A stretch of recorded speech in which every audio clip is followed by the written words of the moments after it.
ingkang ugi dipun raosaken, ugi dipun ladosaken wonten ing dalem menika.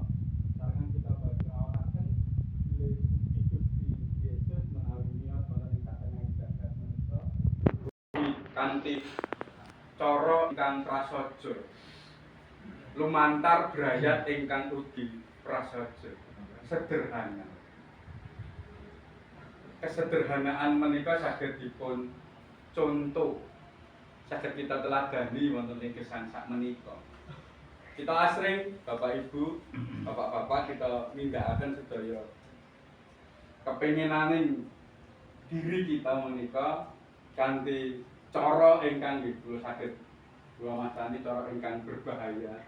Jalaran asring kita ngginakaken piye carane, sing penting niatku, penting kepinginanku saged kawujud.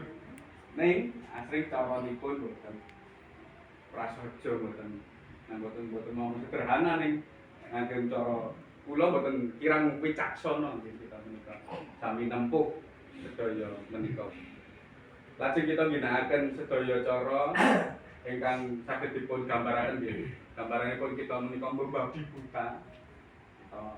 Kita mboten sadar nggih kita menika nelakaken sedaya ingkang kita tindakaken menika lajeng kok bilih wonten ing satengahing cara menika kita nglarani